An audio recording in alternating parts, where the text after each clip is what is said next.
ભાવનગરના માળનાથ ગ્રુપ દ્વારા પક્ષી બચાવો અભિયાન રસ્તા ઉપર લટકતી દોરીને એકત્રિત કરી નાશ કરાયો।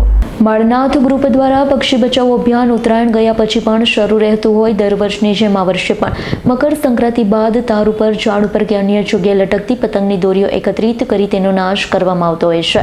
માળનાથ ગ્રુપ દ્વારા શહેરના વિવિધ વિસ્તારોમાંથી માળનાથ મિત્રો મંડળના સભ્યો, પક્ષી પ્રેમીઓ દ્વારા અંદાજે 41 કિલો જેટલો એકત્રિત કરવામાં આવેલ દોરીના જથ્થાનો જશોનાથ સર્કલ પાસે નાશ કરવામાં આવ્યો તેમ માળનાથ મિત્ર મંડળના હરિભાઈએ જણાવ્યું હતું।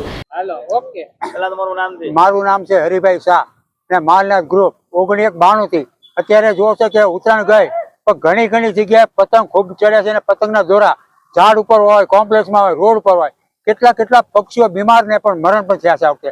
એટલે આપણા માધ્યમથી કહેવા માંગુ છું કે ગયા વખતે અમે 41 કિલો પાડી હતી, આ વખતે 41 કિલો ઉપર દોરા છે। એટલે આપણા માધ્યમથી કહેવા માંગુ ચાઇના દોરી એટલે ખતરો નીકળે છે।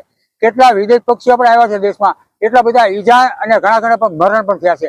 એમ ગુજરાતભરમાં આપણે જોવો છો, ગુજરાતમાં 2 જાતની ઉજાય છે, જે વાસી કેર અને આ 2 ઉજવતા હોય છે, એમાં કેટલા પક્ષીઓના મોત થયા છે।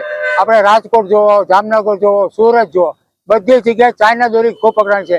એટલે આપણા માધ્યમથી કહેવા માંગુ કે દર વર્ષે ચાઇના દોરી પકડાય છે, એટલે આપણે જેટલું બને એટલું આપણે ખાસ દેખરેખ જરૂર છે।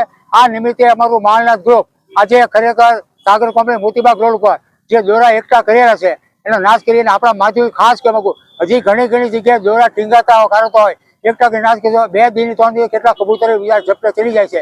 એટલે આપણા માથી જેટલું બને એટલું કાર્ય કરો। અમારા માળનાથ ગ્રુપના ખરેખર બધા છે, સાથ સહકાર આપ્યો છે। દર્શન ચૌહાણ છે, મધુ માધાભાઈ છે, મોકાભાઈ છે, આ બધા અમારા ગ્રુપના મેમ્બરો ઘણા છે। જે રિક્ષાવાળા છે એ રીતે આપણે સરસ મજાનું કામ કર્યું છે। એટલે કહેવા માંગુ છું કે સવારથી અમે શરૂ થયા ઉત્તરાયણમાં અને સાંજ સુધીમાં આ અને જે અમારી પાસે બીજા દોડા વીટેલા છે એ ભાઈ લગ્નમાં વહી ગયા છે, એટલે એને બાળવાના હતા। એટલું આપણા માધ્યમથી કહેવા માંગુ છું। ઇરફાન સોલંકીનો રિપોર્ટ, S9 ન્યૂઝ, ભાવનગર। અમારી તમામ માહિતીથી અપડેટ રહેવા માટે જોડાયેલા રહો S9 ન્યૂઝ સાથે।